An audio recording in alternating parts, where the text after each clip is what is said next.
નમસ્કાર મિત્રો, સ્વાગત છે આપણી ચેનલ રાહી જીકે એજ્યુકેશનમાં। આજના વિડીયોમાં આપણે ભારતના વડાપ્રધાનનું વતન વડનગર વિશે કેટલાક મહત્ત્વના પ્રશ્નો જાણીશું, તો વિડીયોના અંત સુધી બને રહેજો।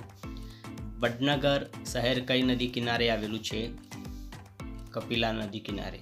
પ્રાચીન ગ્રંથમાં વડનગરનો કયા નામે ઉલ્લેખ જોવા મળે છે? આનંદપુર, અનંતપુર, ચમત્કારપુર આપેલા તમામ।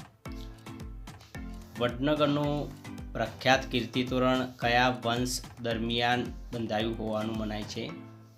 સોલંકી વંશના યુગમાં બંધાયું હોવાનું મનાય છે। વડનગર કયા જિલ્લામાં આવેલું છે? વડનગર મહેસાણા જિલ્લામાં આવેલું છે। સંગીત બેલડી, તાના અને રેરીની સમાધિ ક્યાં આવેલી છે? વડનગર।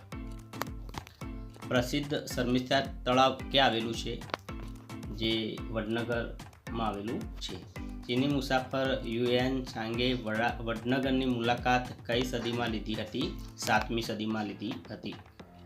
વડનગરનું પ્રાચીન હાટકેશ્વર મહાદેવનું મંદિર કયા લોકોના કુળદેવતા ગણાય છે?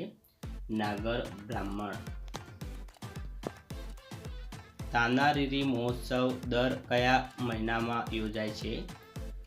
કારતક સુદ નોમથી 11ના દિવસે યોજાય છે। વડનગરમાં ખોદકામ દરમિયાન કયા ધર્મના પ્રાચીન મઠના અવશેષો મળી આવ્યા છે? બૌદ્ધ ધર્મના મળી આવ્યા છે। વડનગર કયા મહાનુભાવનું જન્મસ્થળ છે? વડાપ્રધાન નરેન્દ્રભાઈ મોદીનું। કીર્તિતોરણની ઊંચાઈ આશરે કેટલા ફૂટ છે? 40 ફૂટ। વડનગરમાં દર વર્ષે કયો શાસ્ત્રીય સંગીત મહોત્સવ ઉજવાય છે? તાના અને રીરી મહોત્સવ। પુરાણોમાં વડનગર માટે કયું નામ વપરાયું છે? આનર્તપુર। ત્યારબાદ આગળનો પ્રશ્ન, વડનગરના કિલ્લાનું નિર્માણ કયા રાજાએ કરાવ્યું હતું? કુમારપાળે। તાના અને રીરી કયા રાગ માટે જાણીતા હતા? તેના કારણે તેમણે અકબરના દરબારી ગાયક તાનસેનનો દાહ શાંત કર્યો હતો? મલ્હાર રાગ। ત્યારબાદ આગળનો પ્રશ્ન, વડનગરમાં આવેલું ગૌરીકુંડ કયા સ્થાપત્યનો નમૂનો છે? તો આપેલામાંથી કુંડ સ્થાપત્યનો નમૂનો છે। તાજેતરમાં યુનેસ્કોની વર્લ્ડ હેરિટેજ ટેન્ટેટિવ યાદીમાં ગુજરાતના કયા શહેરનો સમાવેશ કરવામાં આવેલો છે? તો મોઢેરા અને વડનગર, એટલે કે બી અને સી બંનેનો સમાવેશ કરવામાં આવેલો છે।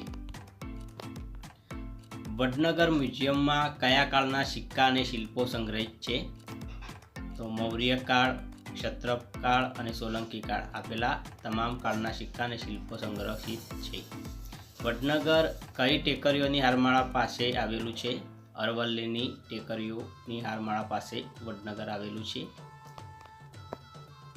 વડનગર કઈ નદી કિનારે આવેલું છે? કપિલા। કીર્તિતોરણની ઊંચાઈ કેટલી છે? 40 ફૂટ। તો આ હતા કેટલાક મહત્વના પ્રશ્નો। વિડીયો ગમે તો વિડીયોને લાઈક કરજો, ચેનલમાં નવા હોય તો ચેનલને સબસ્ક્રાઈબ કરજો। ફરીથી મળશું એક નવા વિડીયો સાથે। Thank you for watching. જય હિન્દ।